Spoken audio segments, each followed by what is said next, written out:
WFAN for giving us this opportunity to participate in this conference.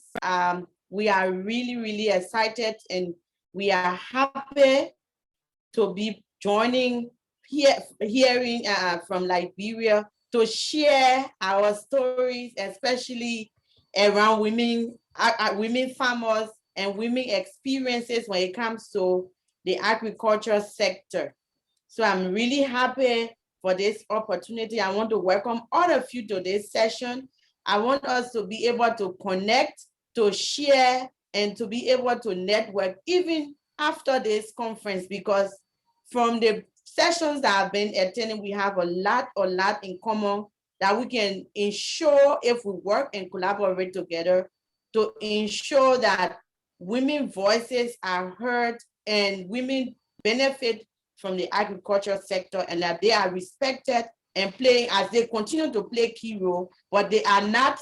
I'm going to be using our keynote speaker, a lot of her words. I'm going to be following her because I was really, really touched by her presentation. Yes, women should not be on the menu, but they should be on the table. They need to be on the table where decisions are made. Julius, you can start sharing. So while the screen is starting to share, you can just kind of drop, those that are in the session, you can drop your information of probably where you are and what you are doing, and also what attracted you to this session. So Judas already started the introduction. So I'm Hawa from Liberia. I'm the executive director and founder of the Women in Agriculture for Sustainable Development, WASUDEF. Next slide.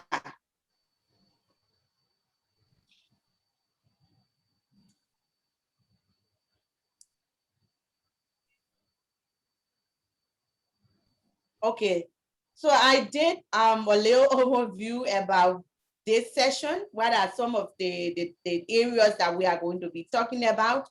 Firstly, I will tell you more about my organization and the work we do with women farmers.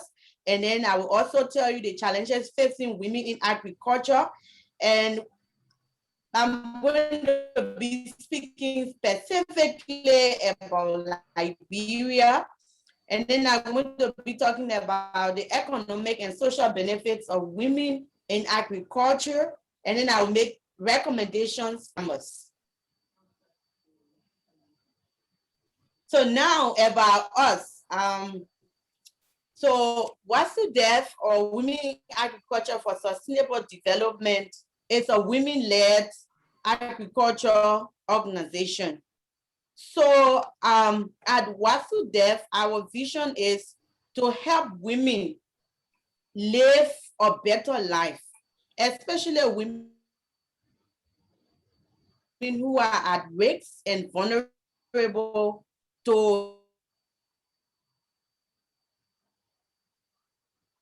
sexual and gender-based violence, or people who have been in rural communities to empower women using agriculture. So we do women cooperatives, group them, and then form this sisterhood. We provide training for them, and then give them tools and materials to cultivate. Next slide. Okay, so we are focused on agriculture, food security, nutrition, and income generating activities for women. Our core focus is on women. Next slide. So these are our thematic areas. We focus, like I said, on economic livelihood for rural women and girls. Economic livelihood for rural women and girls. We talk about gender-based violence, and our formation story is actually based in violence against women. So violence against women is common in Liberia. Most of the cases of gender-based violence cases that are reported in Liberia are, attached to sexual assault or rape. And you will get to know more about that during my presentation because quite recently, based on the high prevalence, the president even declared rape as a national emergency. So most of these women stay in abusive relationship because they cannot afford for themselves. They don't have a sustainable source of livelihood. So we work with them, train them in agriculture, provide them with those, things that they need to be able to excel and exploit and excel in agriculture. We also advocate for women farmers, advocate for resources, access to land. And land is a big deal here for women. They don't have access to land. Although there is a law that is passed, for women farmers, but still they don't have access to land and other agricultural resources. And then we focus on tech for agriculture and nutrition. The women farmers we work with, we give them information on nutrition that whatsoever you produce, you should not just sell, but you should eat this sort of variety of food to have a healthy body, your children and your household. And we also encourage upholding lifelong learning and skills development. Like for some of them, especially the younger one, the girls that drop out due to teenage pregnancy, we encourage them to, to go back to school. Some of them through the agribusiness skills or the farming skills they produce and be able to sell, to encourage them to go back to school to acquire formal education or technical education. Next slide, please.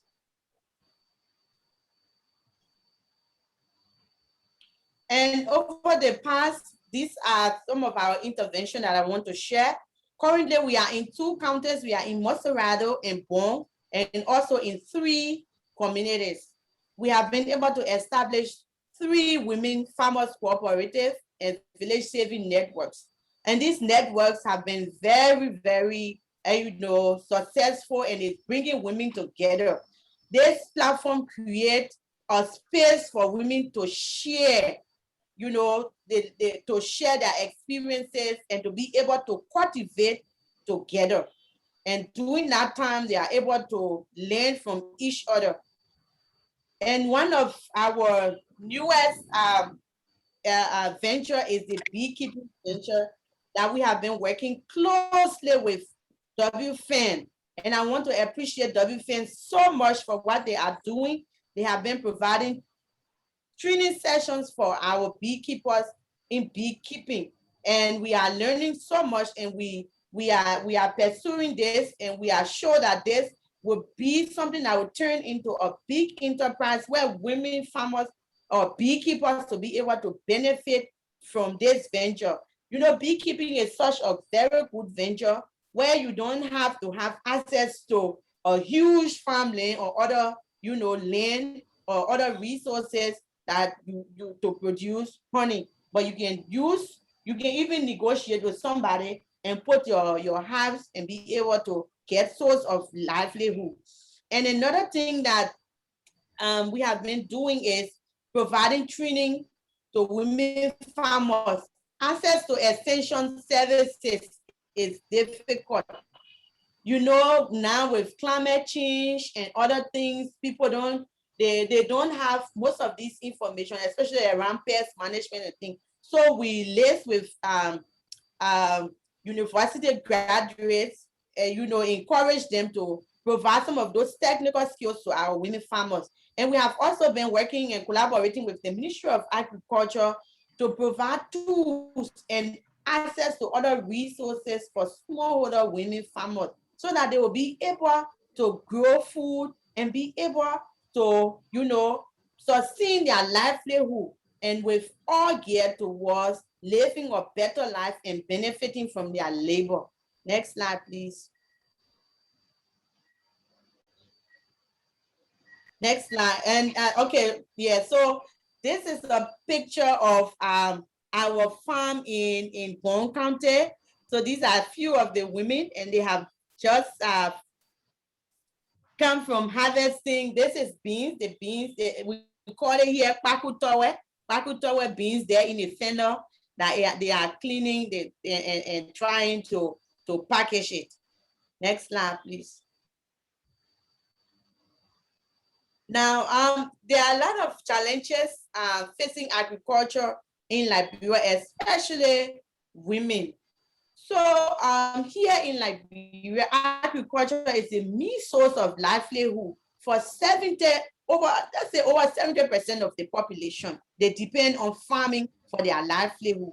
But however, most of the farming activities are done on a subsistence basis from hand to mouth. You do the small farm and then you harvest, it carry you for 4 or 5 months and then the food is finished. So you don't have people doing this mechanical farming where they have this large farm and using machines to produce food. So it's a very difficult thing, especially for women farmers who do not have other source of livelihood. So even if you look at statistics, you will see that our food security level is kind of high. We are not food insecure. We are not food secure. We have 60% of the country's staple food, which is rice, being imported from other countries. This is something that we want to change the narrative. Our women farmers have been working so hard, and you know, if they are supported with all of the time that they have been working on the soil, working on different farms, and they have all of those equipment, and the government or the country start to invest in this area, there will be, you know, a change. And 80% of the smallholder farmers are women.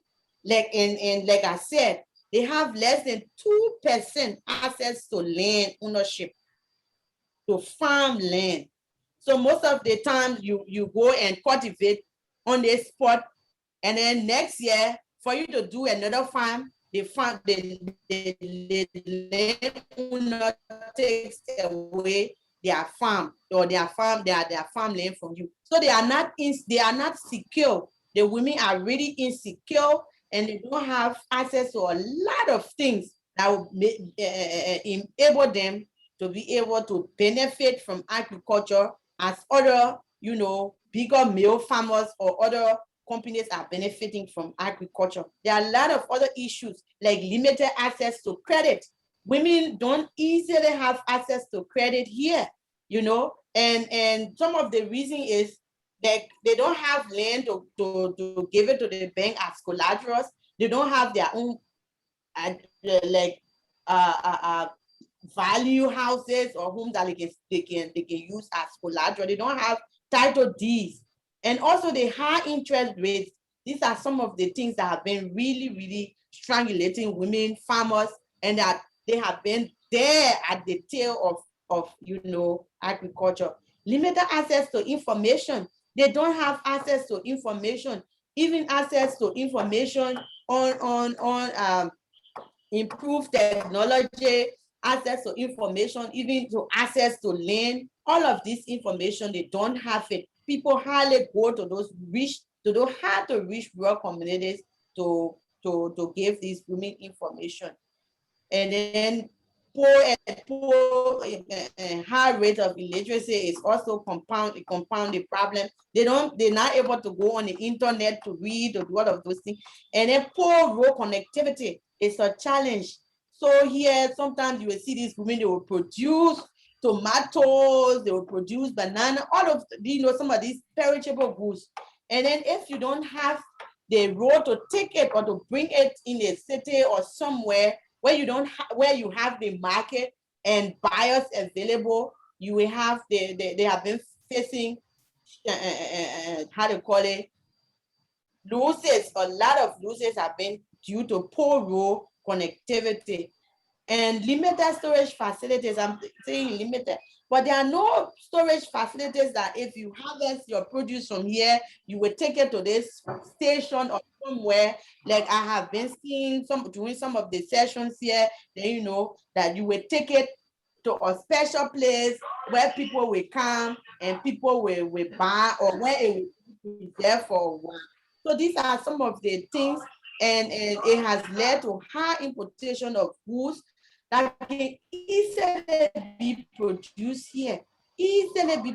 But again, these are some of the challenges the sector is facing, and most especially women have not been recognized in the value chain.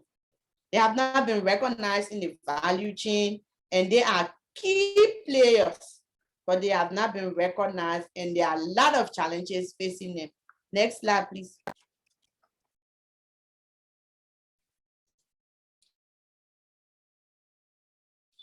Economic benefits and social of women farmers.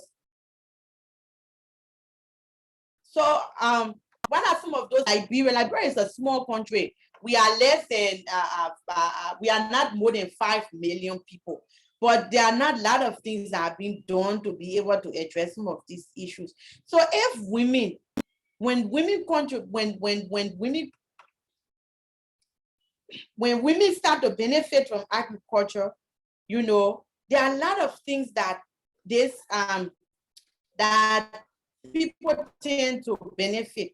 They contribute 70% of their income to their families. So all of these issues about high rate of poverty that were being ranked among, you know, poor countries, the narrative will start to change, because these women earnings, their investment will start going to their families, and you know, their children will start to go to school. Their children will have access to other opportunities that are lacking right now. That is, you know, printing power image for the country. And then if women have access to land ownership, it's going to increase their production, because they will try to look around, they will try to invest, and they will have that assurance that if I put this particular, if I plant this, for example, maybe cocoa, or if I put this palm, or so whatever, I will have the assurance that this land is not going to be taken from me. And if it takes the next 10, 15, 20 years, I'm going to manage this farm and be able to benefit from it. So these are some of the things. It's going to increase productivity.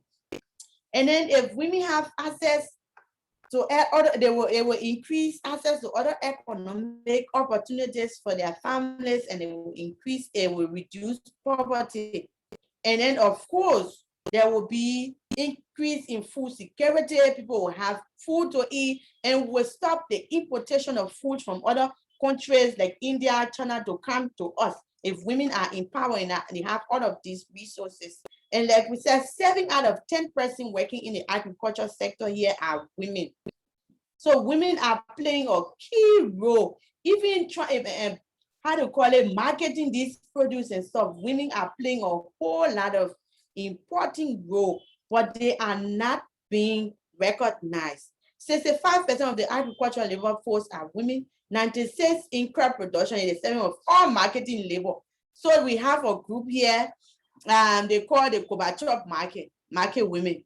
They go to other counties, to other regions, and you know, transport goods and bring produce to the market for others to buy. Yes, go ahead. Yeah, next slide, please.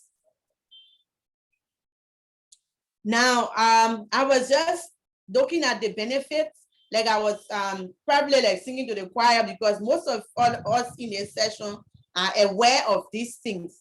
Now, access to finance is very, very crucial. If women farmers must have a sustainable economic livelihood, they should have access to finance or to loan. They should be able to go to the bank and get money and invest in their farm, purchase farming equipment, be able to cultivate whatsoever they want to cultivate. And farming require finance, and it requires investment. The more you invest, the more you benefit. But looking at the level the level at which the women are, it is low. And if we can improve, if we can ensure that there are other opportunities for them to have access to finance and invest in their farm, then women will have improved source of livelihood, especially in rural communities. And then the next one is capacity building and mentorship. This is something that is purely lacking, and this is where we are coming from the standpoint of my organization. We are trying now to see how we can form these women cooperatives, because one person cannot do it. They need capacity building. They need people to give them information, different information on market availability, information on climate change, information on technology, on new and improved skills. And they also need mentorship. Women need mentorship. And they also need forums where they can meet, like what WFAN is doing right now, organizing these forums where people from all over, America, they are gathering. And then if we can do similar thing here as a country or as a national, on a national level, create these opportunities where women farmers can come and discuss their challenges, share experiences, and network. It's going to be a very, very good thing for our women farmers. And it's going to add to it's going to expose them, and it will build their self-esteem, and it will add to their livelihood. And then the next one that is start in the middle, because you cannot do agriculture without access to land. Land is a valuable resource in agriculture. So access to land ownership, title deeds, and inheritance law, and the inheritance right needs to be, at the forefront. Women need to have access to their own land. They should not go to say, oh no, you in this family, and in this family it's only the men that are entitled to the land. No, women should have access to this land, and if they have money, they can purchase their own land without any obstacle. And this will lead to improvement in livelihood. And then the next one connector is the construction of storage facilities and access to adequate farming tools. I've already touched on these. So women need to have, there should be storage facilities where these women farmers can be able to put their produce. Some of these perishable, like tomato, watermelon, cucumber, they do not last long. You buy it, you need to take it somewhere where they will be preserved for a time that you will have customers coming to buy. So all of these things need to be put in place. They need to be put in place. And then they also need to have access to market, because sometimes you do the farm and you have good produce coming up, but you don't know who to sell it, or you don't know who is in need of it. So if all of these things are put in place, then the women will start to benefit from their hard labor, And then our government too need to promote value addition, support market networks and cooperatives. They should support women farmers to add value to their produce. Like people who have oranges, apples, and all of those things, they should start facing juice. Planting should start facing planting chips and all of those things. And then they should support the market. It's not just allowing people to face, but then there should be some restriction on the kind of food or things that they are importing, because the local farmers and the local women farmers cannot compete with those other, farmers that are out there. So if you importing those goods that are coming in, and then plus the one that are being locally made here, that, somebody took their time and stuff like that, compared to the other farmer that was probably supported by their government, there is going to be difficult. So people will not go for that other, the local produce, because probably looking at the cost and all of that. And they also, they should be able to support women cooperatives and create the conducive environment for them to be able to work. And the next one is access to information. Access to information is very, very important if we must ensure that women farmers have a sustainable livelihood in agriculture. You know, now the whole field of agriculture is evolving every day. There are new technologies coming. There are new laws. There are new procedures. There are new improved, seeds and improved ways of farming. So if these women will have the necessary information and access to their own rights, like now we have the Land Rights Act. How many of these women know that it exists? How many of these women know that they can stand for themselves? So these are also areas that we are coming in and giving them this information on the domestic violence law, because this entire sector here is kind of male dominated. It's male dominated and women are being marginalized. Some of them are being abused, especially the way our society is a form of patriarchy. So they try to abuse women and all of those things. So access to information is quite important. Next, I think that's the last one. Okay, yes, that's one. And like I was saying, access to technology. Although we have a huge challenge here to the civil war that we have and all that, there is a high rate of illiteracy among women. So some of them cannot read, most of them, not some there. Most women cannot read and write. So that's a challenge that we all need to work on. And also, if we can improve access to technology, it's going to increase our production. It will reduce labor costs. If you look at the first slide, you see people are using hand hoe to till the soil, to work on the farm. How much work can one person do? If you have knowledge, you need other things to increase economic growth, and will also increase, and then they will start to add value add food shortages. There will be improved and access food to everyone if all of these procedures are followed. Next, I think that's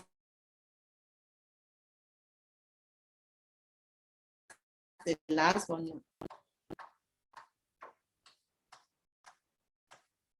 Thank you, Tiff. So I was just giving you, and now we'll open the session for questions and answer. Thank you. Thank you so much, Hawa. It's fascinating. I think, I didn't know much, frankly, about Liberia before we started working together with the beekeeping. And I've learned so much. I have a couple questions for you. First, are there any farm to school programs? Do the kids get fed at school? Oh, sorry. Where did I press? Yes, it's not. So the World Food Program has been the one doing some of those like school feeding programs. The WFP have school feeding program, but it is not in every school. It is basically in few government schools. And sometimes it is not sustainable, even with the WFP, it is not sustainable. So there are, on the overall, there are no sustainable school feeding programs. It seems like that might be an opportunity to engage local farmers, particularly your women farmers, to be able to have an opportunity to sell that would be supported by government funds. I don't know, just putting it out there. And are there any programs or any infrastructure to be able to collectively own land? Like, let's say the women cooperatives, could they be granted land by the government, like a land grant that would go to the women's cooperative, so that there would be that sustainability and that security that you say is, definitely lacking? For that, again, it requires the willingness of the community, especially now that we have the land law, the land law. We have a law now on land, access to land. But again, the customary, especially in rural areas, the decision makers of those lands are all males, So sometimes it's difficult to pass to get it done, but it is something that is not impossible. It just requires constant engagement. And now that we have a supporting document that this land right act that was passed, we can use it to be able to advocate and engage more communities to ensure that women have, access to land. But it is something that is new, it's something that is new that requires more engagement to say, yes, can you give this group of women this parcel of land so that they cultivate? It is something that we can try. I'll encourage more questions.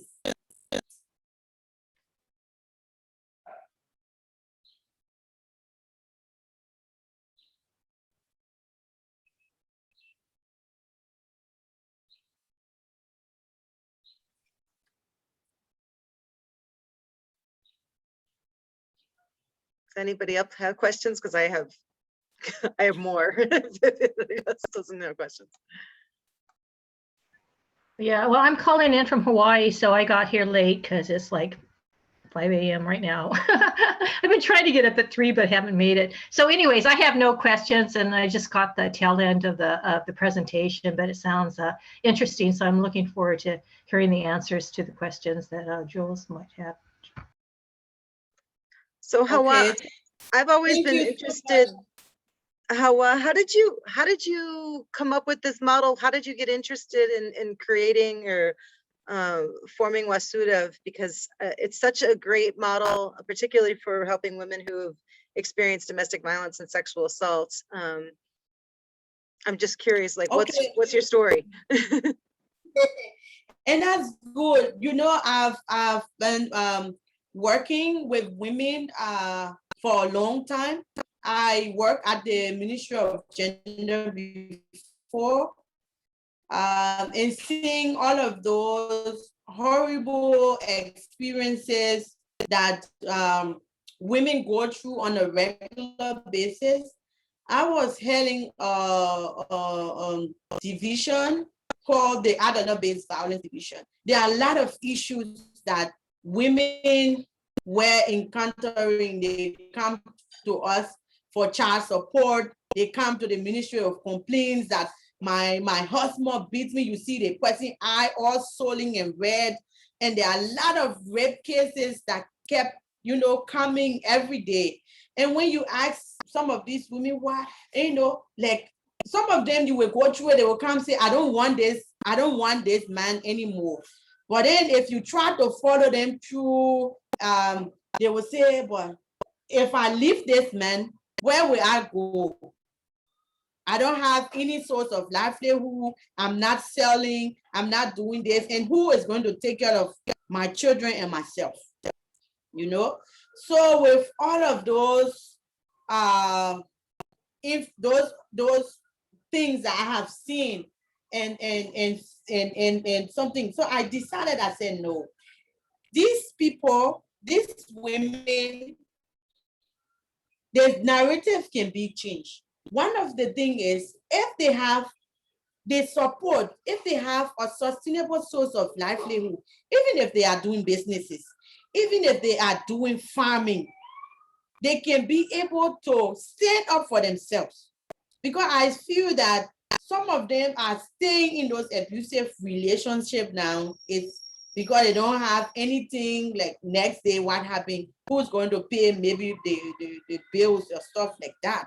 So, and with my background in agriculture and in rural development, I decided to go in agriculture because that is the sector that many women are in already. So how can we now use this sector, agriculture, to empower the women? You know, so we brainstormed and decided to test out. So the first group we went, discussed with them, and they got excited about it, put the group together, and then we decided to do a small farm. We did it, and it was nice. We had other sessions with them. It's not just about farming, but we had sessions on domestic violence. We had sessions on the rape law with them, and we gave them information on the inheritance law. So these women was like, oh, wow, these are some of the things that we don't have all of this information. Sometimes they will just hear from, they say this, but it's not true. But getting information from an expert or somebody who is knowledgeable about it, something is feeding you with such information is really relevant. And let me just share a story here. When we were at the ministry, there was this lady who her husband and herself have been working long. And this lady was, she used to sell. She was doing agriculture. She would go and buy, you know, from the farmers and bring. So they call them the Kobachop women. So she would bring her, she would come and sell. And she was helping her husband who was in the university. Imagine, she was, yes, helping him. And then when he went to the university, he fell in love with another girl who she herself was in the university. So they struggled, the lady was struggling, and they built a house together. So when they built a house, now he has a second relationship in the university. So he started playing this other lady, his wife. He was playing her cool along with her kids. And then as he was about to graduate, he said he didn't want the relationship anymore. They were not compatible. In fact, she could not read and write. She could not speak English, all of those things. So he didn't want her. So this lady came to us with this complaint that, you know, this thing is happening to me. My husband doesn't want me anymore. But he has his girlfriend that they are moving on. So what can I do? When she came, she explained.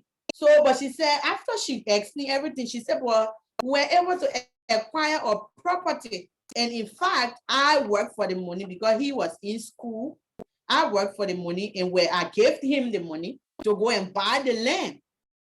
Yes, she gave the man the money to go and buy the land.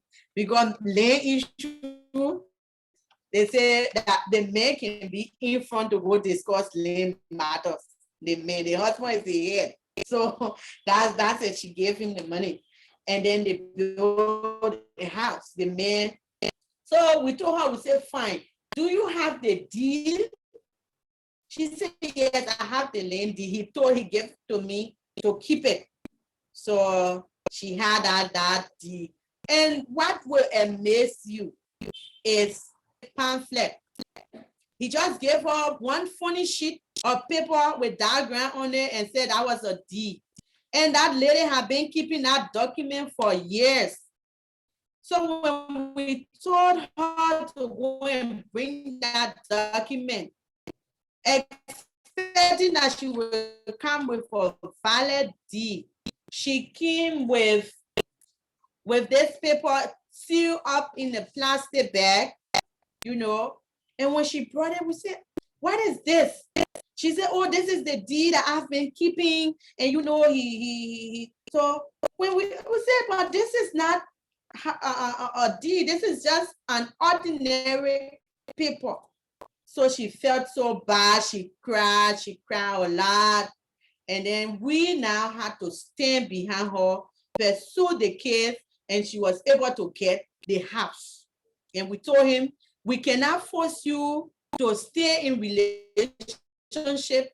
We cannot force you to stay in relationship with this lady because you might beat her or you might harm her with all the sort of domestic violence against her. So if you don't want the relationship, you can go on with your new relationship. But this lady must own this property. So these are all, some of the things that have been happening to women. We are working with them, providing them with this sort of, get yourself involved. Even if your husband and yourself are buying land, don't just give him the money, follow up, see, and then where to go. Access to the referral pathway. If you experience rape, if there's violence, where do you go to seek help? So although we are doing agriculture with them, but we blend it with these things to ensure that women are somehow secure. So they always reach out to us, yes.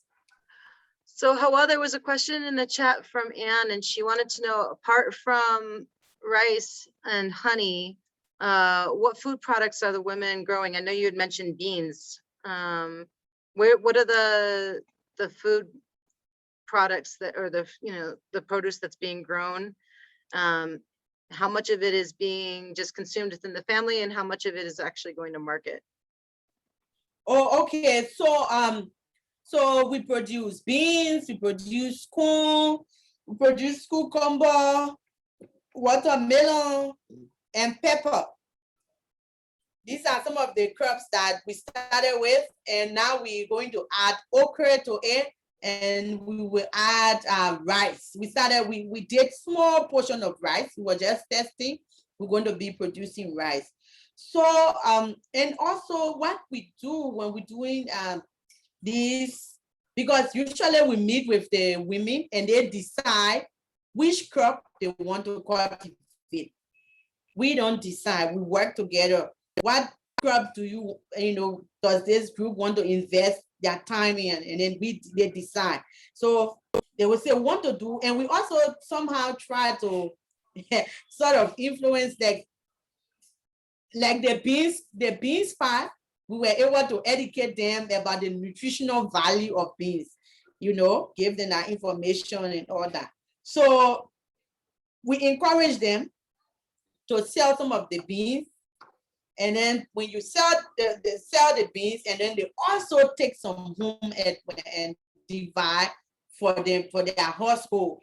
And we encourage them, at least you should be able to feed your children with these beans. You don't necessarily have to have meat or to have fish, but if you eat beans, it has good nutritional, value component in it.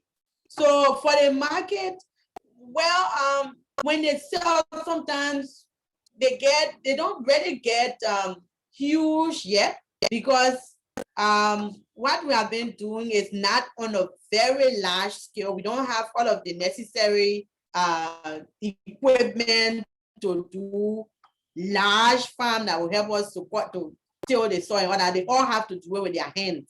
Yes. So sometimes they get the last one that we just sold, the beans that we harvested, they got like was it $350, $350 US, and that's it's a huge sum of money that can at least sustain them. And then what we also encourage them to do is to open savings and loan among themselves. There's Village Saving and Loan Association. This is something. This is a group where they'll be able to save their share. Like for example, every meeting time, if they agree that our share would be like $500, which is like $2, like every meeting time you will save $2. Every meeting time you will save $2 of whatever fund you have. And and if you do that for a period of maybe 1 year or so, they'll be able to get money. It's not only because of that $2, but it's the unity, and they also have easy access to credit. Like for example, your child, maybe if you have an emergency that you need to credit 10,000 Liberian dollars. And you have a group of 30 women that have been paying $2. So you will have easy access to money. You will just call, and then they have the loan book. You credit that money with small interest, $10,000. Then you pay, when you return in the money over 1 month period, you pay $1,000 or $2,000 LD. And right there, your problem was solved. You didn't have to go to the bank, which of course you will not get that money. And if you go to a relative, you will not get that money. So easy, and it keeps the women together.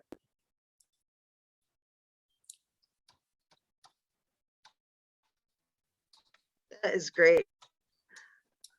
We're having Thank you so much.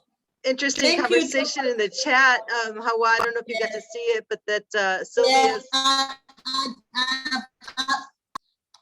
have just seen the one from, okay, let me see. I see some great. Okay, let me go way up here. Okay. Madina, I work with women farmers and economic. It's always something we discuss. That's good. What are the food products from? Okay, I've already answered it. And I also want to speak more about this too. And this honey, this beekeeping is something new that we started, and God just led us so excited. They have been guiding, they've been holding our hands. We've been walking slowly behind them. And though we have not started really getting the gains, but we know that this is something that the women is going to impact the women's lives in a very positive way. Like the other time I was telling them, you don't have to have a large farm, or you don't have to have land, but once you know how to fix your hives and how to keep your bees, you will produce honey, and honey will give you money. So these are some of the things, and we are so happy for what this organization and its activities sound great. Unfortunately, I miss our officer because until not okay. Okay, thank you so much, Xavier. And we look forward to connecting with you. We are available. Let me drop the email in the chat to any of you who would like to connect with us.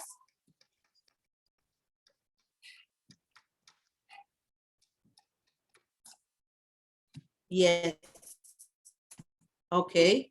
You can connect with us. It's no, women in ag. Let me do it again. Women in Agriculture for Dev at gmail.com. Gmail.com, yes. Yeah. Yes. Yeah, I think the more that we can connect similar model programs like the one that you're discussing, Sylvia, I think that would be excellent. You know, that we can have that knowledge sharing and experience sharing, because I think that, you know, that's something that we're seeing even as we're working with Hawa in her beekeeping program. You know, we are, I've been bringing in beekeepers from New Mexico, and of course the New Mexico climate is very different than what's going on in Liberia. So we've been learning as much as we've been sharing, for sure. And it's, I think, contributing really well to both of our programs, our New Mexico beekeeping program, as well as Wasuda's beekeeping program, because it's just that increase of knowledge is just amazing. And then we, you know, can identify areas that we can apply. So for example, we're talking about starting a women's cooperative in beekeeping here in New Mexico that could also help women who have experienced domestic violence and sexual assault. Because, you know, when you're working with bees, it's an amazing process, and particularly the way that the bees organize themselves. And I don't know if anybody got to see the discussion yesterday from Melanie Kirby who's also out of New Mexico, but she speaks to how keeping bees and raising queens has been very empowering for her and help her become self-sustaining as well. So there's definitely that opportunity. And Julia, beekeeping has a huge potential. Yes, especially here. A bottle of like $20 US or $15 US. So if you start to produce more, if you get women involved, they will have access to finance. They will have other, they will be able to sustain themselves, and they will have the market for it. They will have, people who will be eager to buy. And then, like we were discussing with WFAN, and then if we can have that technical skill to start adding value, to start maybe selling it in a supermarket, to start facing lip balm and all of those things, the women will start to, they'll start to flourish, and people will start to benefit. Absolutely. And I definitely see that at the potential there for, like you said, the makeup market, value-added products apart from honey, although honey is of course a great value-added or a great product as well. So does anybody have other questions? Hawa, did you have any other things that you wanted to add?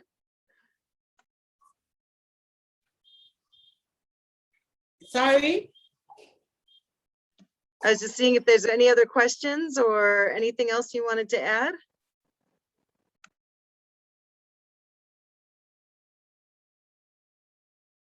Well, I myself, I feel happy that I'm able, along with my team, to be able to push such an idea and to be able to support this community, especially women, so I feel happy doing it, although it's sometimes challenging, like working in with limited resources. Sometimes you have to use your own resources or